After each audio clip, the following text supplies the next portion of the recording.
नमस्कार मित्रांनो. या महिन्यामध्ये राज्यामध्ये अतिवृष्टीमुळे इतकं भयानक नुकसान झालं शेतीचं, तर नुकसान झालंच. मात्र यामध्ये बरीचशी जनावरे, त्यामध्ये शेळ्या असतील, शेतकऱ्यांचे शेतामध्ये जे काही गोठे बांधलेले होते ते सुद्धा वाहून गेले. यामध्ये शेतकऱ्यांचं अतोनात असं नुकसान झालेलं आहे आणि या नुकसानीबाबत मंत्रालयामध्ये मंगळवारी मंत्रिमंडळाची बैठक झाली आणि या बैठकीमध्ये या अतिवृष्टीवर चर्चा सुद्धा करण्यात आली. त्यामध्ये जिल्हाधिकाऱ्यांच्या यंत्रणेमार्फत ज्या काही शेतकऱ्यांचं नुकसान झालेलं आहे, त्यांचे पंचनामे करण्याचं ठरवलेलं आहे आणि या माध्यमातून शेतकऱ्यांना मदत सुद्धा दिली जाणार आहे. मात्र शेतकरी मित्रांनो, यासाठी आपल्याला काय करावं लागणार आहे आणि मदत नेमकी कधी मिळणार आहे, याबाबत सविस्तर माहिती आपल्याला या व्हिडिओच्या माध्यमातून घ्यायची आहे. तर शेतकरी मित्रांनो, ही मंत्रिमंडळाची मंगळवारी बैठक झाली.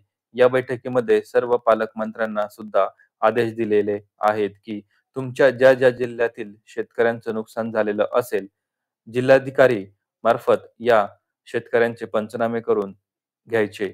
त्या पंचनाम्यामध्ये शेतकऱ्यांच्या शेतीचं नुकसान असेल, पिकाचं नुकसान असेल, त्यामध्ये जनावरांचं नुकसान असेल, मग त्यामध्ये शेळ्या असो, कोंबड्या असो, बैल असो, गायी असो किंवा काही शेतकऱ्यांचं जे नुकसान झालेलं आहे, त्याबाबतचे सविस्तर पंचनामे करण्याचे आदेश दिलेले आहेत.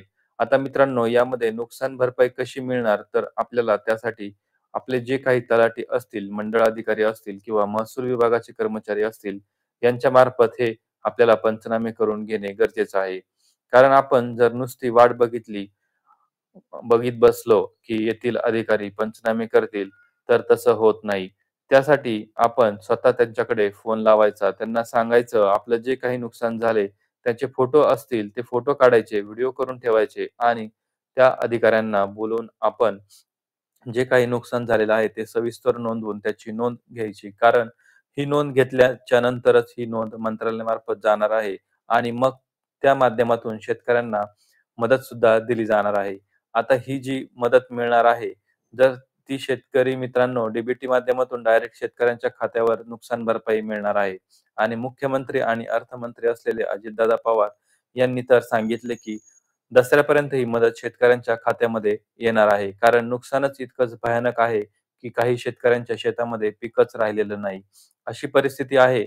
त्यामध्ये नांदेड असेल, परभणी असेल, जालना असेल, छत्रपती संभाजीनगर जिल्हा असेल, या ठिकाणी तर ढगफुटी झाल्यासारखं आहे.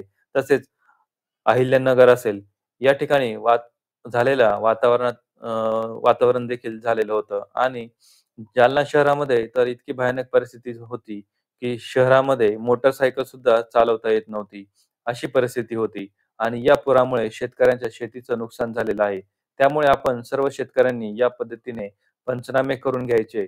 आपली तक्रार जी आहे ती नोंदवायची. कारण तक्रार आपण नोंदवल्याशिवाय आपल्याला पंचनामा झाल्याशिवाय नुकसान भरपाई मिळणार नाही. याची काळजी प्रत्येक शेतकऱ्यांनी घ्यायची. कारण मुख्यमंत्री, उपमुख्यमंत्र्यांनी सांगितलेले आहे, की दसऱ्यापर्यंत ही मदत मिळणार आहे. आता मित्रांनो, तुम्ही पंचनामे केलेत का? तुमचं नुकसान झालेलं नुकसान काय-काय झालेलं आहे? नक्कीच कमेंट करा आणि चॅनलवर नवीन असाल तर चॅनलला सबस्क्राईब करा. लय भारी माहिती, माहिती जी बदल घडवते, या चॅनलला लाईक करा. भेटू